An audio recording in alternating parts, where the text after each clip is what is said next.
우크라이나 소식부터 전해드리죠.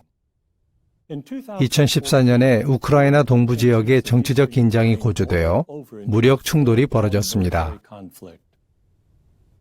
몇 개월이 안 되어 7,600명이 넘는 증인들이 피난길에 올랐고 집에 머무르며 몸을 숨긴 증인들도 있었죠. 형제들은 어떻게 신체적으로, 영적으로 보호를 받았을까요? 수백 킬로미터 떨어진 리비프의 지부 사무실은 구호 활동을 조직했습니다. 형제자매들이 조직으로부터 그리고 서로에게서 어떤 사랑과 돌봄을 받았는지 다음 인터뷰를 함께 보시죠.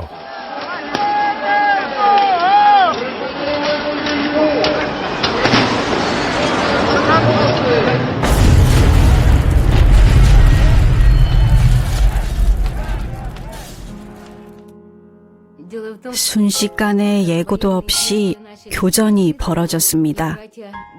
형제들은 신속히 달아나야 했어요. 식량이 충분하지 않았습니다. 상점에는 아무것도 없었죠. 약품도 없고 물도 없고 전기도 없었어요. 무서웠어요. 상황이 너무 불안정해서요. 어떻게 할지를 몰랐죠. 남아야 할지 떠나야 할지 몰랐죠.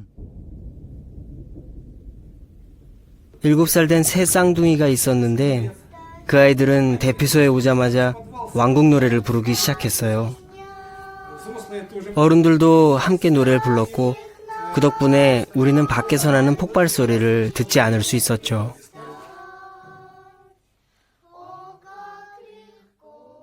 식량도 다 떨어지고 돈도 없었지만 헤쳐나갈 수 있을 거란 걸 알았어요. 하나님께서 우리를 굶어 죽게 하실 리 없죠. 폭격이 아주 자주 있었기 때문에 평소처럼 집회를 보는 건 불가능했습니다. 봉사도 보통 때처럼 조직할 수 없었죠. 너무 위험했거든요. 동부 지역의 소요 사태에 대한 보고를 처음 듣고 지부위원회는 함께 모여 기도하면서 상황을 검토했습니다. 어떻게 대처할지, 또 형제들이 영육간에 안전하도록 어떻게 도울지 여호와께 지혜를 구했죠. 또 중앙장로회에 계속 상황의 변화를 알렸습니다. 전국의 형제들이 기증한 156톤이 넘는 식품과 21톤의 옷을 동료 형제들뿐 아니라 일부 증인이 아닌 사람들에게도 나누어 주었습니다. 저희는 5톤이나 되는 구호물품을 받을 거란 말을 들었어요. 그런데 5톤이 아니라 15톤이 온 걸 보고 깜짝 놀랐습니다. 꾸러미 속에 우리 형제 자매들이 써서 넣어둔 작은 메모들을 보고 그들의 사랑을 느꼈어요. 인근 도시의 형제들이 후대를 베풀어 주었습니다. 자기 집을 내주고 음식도 마련해주고 무엇보다 따뜻한 형제 사랑을 보여주었습니다. 저희는 무엇이든 형제들에게 필요한 도움을 주기 위해 기꺼이 희생하고 일상생활을 조정하고 가족들이 시간을 낼 준비가 되어 있었습니다.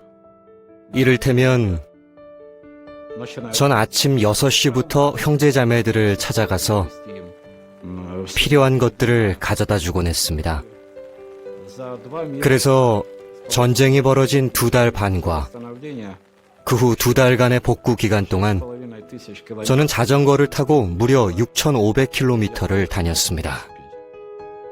슬라비안스크 지역의 장로들은 형제들을 영적으로 지원하기 위해 작은 회중들을 조직해 정기적으로 집회를 사회했죠. 형제자매들의 집 20채는 대대적인 복구 공사를 했고 72채의 주택과 아파트도 이곳저곳을 수리했습니다. 2가지 프로그램을 더 준비했죠. 전쟁 지역의 회중들만이 아니라 우크라이나 전체, 그리고 러시아와 벨라루스를 위해서도 말이죠. 32만 5천 명이 참석했습니다. 여호와의 증인이 아닌 사람들이 나타낸 반응이 아주 흥미로웠습니다.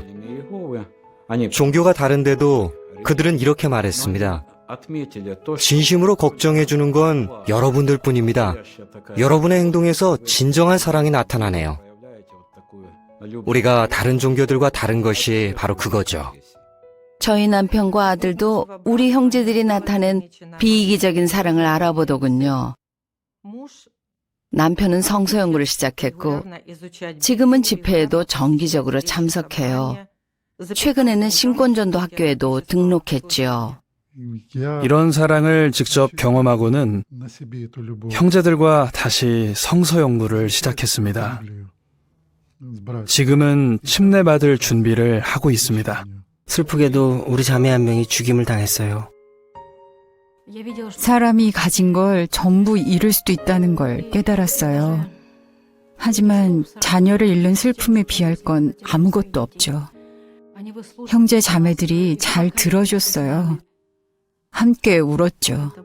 말로는 표현이 안 돼요. 여호와께서 안아주시고 붙잡아 주시면서 포기하지 말거라. 내가 도와줄게. 붙들어 줄게. 하고 말씀하시는 것 같아요. 여호와 앞에선 어떤 국경도 존재하지 않죠. 이것이 참 종교라는 걸 알 수 있었습니다. 우린 우크라이나의 형제들을 위해 계속 기도할 것입니다. 여호와께서 그곳의 형제들을 사랑하시고 어떤 시련 속에서도 지켜주실 것임을 확신합니다.